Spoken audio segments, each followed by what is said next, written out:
Talking again with Greg Kneubuhle. We started our conversation last week. I think it was maybe 10 or 12 years ago. We were out at a field day at Remke Farms and talking about sulfur and made a pretty good case for it. Take us back a little bit, because over the last 10 years, seems like it's almost been getting even more important that we pay attention to sulfur.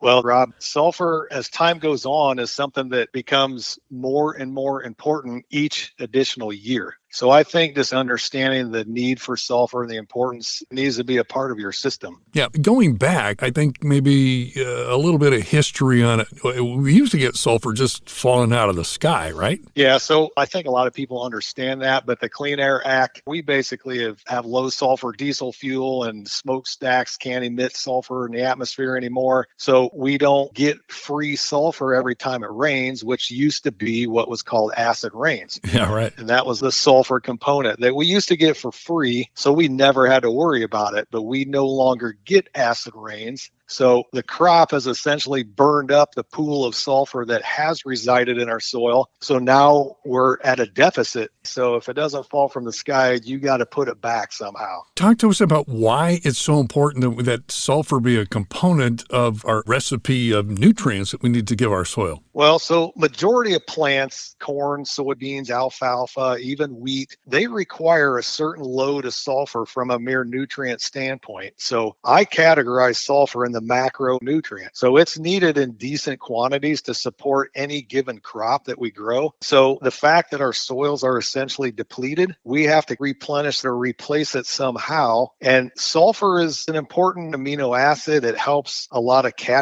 reactions in the soil, particularly ammonium, a portion of nitrogen, potassium, for example. There's a lot of synergistic effects that comes from having the sulfate ion in conjunction with other cations. Yeah, tell me if I've got this wrong, but when I first heard you talk about this 10, 12 years ago, you said basically sulfur helps everything work better. It does. I mean, that's very generic. That's not real scientific, but it's a catalyst in a lot of chemical reactions, and it kind of makes the system all work. So in a sense, it's almost like the fuel in the engine to help drive a lot of reactions that take place. So from a soil standpoint, most of our soils anymore come back with values in the single digits, like 3, 4, 5 parts per million, which is essentially empty. So you're around in turn 4 of the Indy 500, and you're going to run out of gas, and you're not going to get to the finish line on a 3, 4, or 5 part per million. So you're going to give up something by not addressing it. You're still going to raise a crop. You're just going to leave money on the table if you don't pay attention to that. To get numbers where I would prefer, those need to be 30 or 40 parts per million. Wow.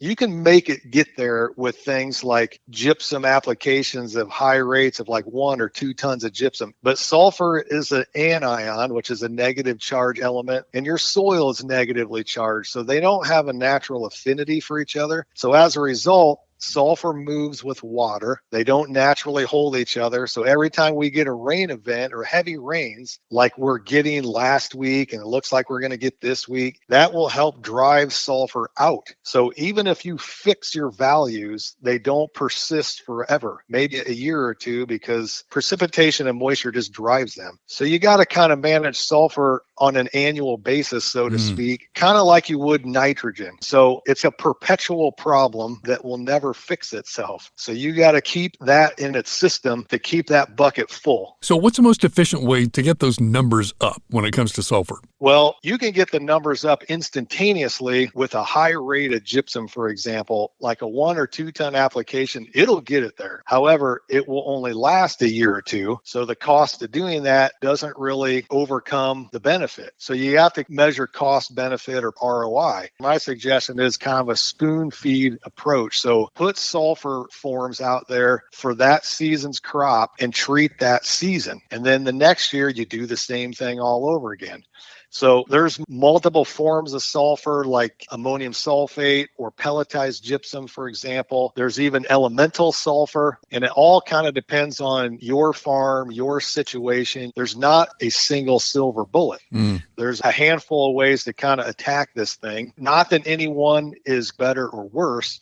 It's just a matter of finding what fits your situation the best. Does this typically start out with soil testing, or are you telling us every soil is going to have sulfur deficiencies? Well, as an agronomist, I mean, my answer has to be yes. It always starts with a soil test because, I mean, I want the data so I can make a good decision from it rather than guessing. Right. What I can tell you in general, most soils are depleted or gone. So you need to address it in some form or fashion. One thing I can add to this is it is largely related to soil organic matter. So if you farm sandier soils, your deficiency in sulfur tends to go up. Higher organic matter soils oxidize sulfur out of organic matter in high organic matter scenarios. So it would be incorrect to blindly make the same application. So back to the soil test. I suspect that you've got a YouTube video on sulfur? Yeah, go to YouTube and type in G&K concepts. We just put a piece out on sulfur that I think is very helpful. It explains a lot of response and maybe where to target those applications. So look us up on that and subscribe to our channel, follow our videos. I think you can learn a lot from that last video. Greg, always instructive. Thanks a lot for your time. Sure appreciate it, buddy. You bet. Anytime.